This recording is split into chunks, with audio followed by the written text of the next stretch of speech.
When I was a senior at Long Beach State, I took a population geography class. It was one of my favorite classes when I was majoring in geography. What's funny is that it was the only class I got a B in as a geography major. All the rest of my classes were A's. That's right, I said it. But that was my major. I should be in that position with this. So I really like studying population. It's very, very interesting. And of course, it involves a lot of numbers. So that's where we're going to begin, with numbers. There are about 8 billion people on Earth at this moment, but keep this in mind. In 1750, there were 850 million people.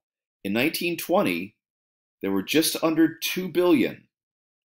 In 1987, when I was taking that population geography class, we crossed over the 5 billion mark. In 2000, we hit 6 billion.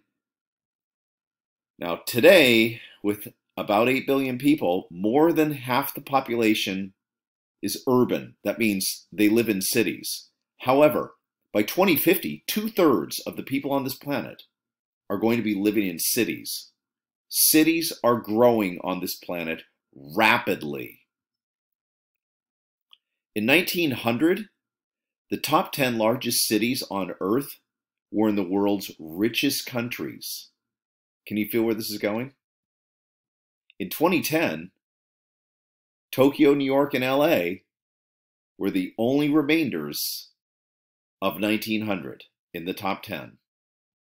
Today, only Tokyo remains. Now, it is number one. It's the largest city in the world. It's really Tokyo, Yokohama. It's two massive cities that account for something like 37 million people. But nevertheless, Tokyo is the only one.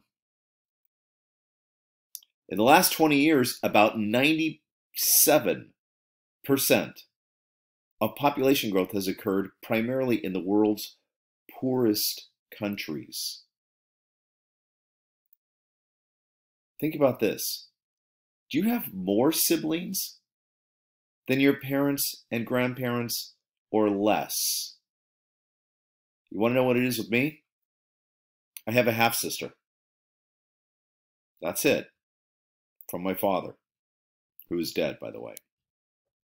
However, my father came from a family of 10 children, and my mom came from a family of 8 children.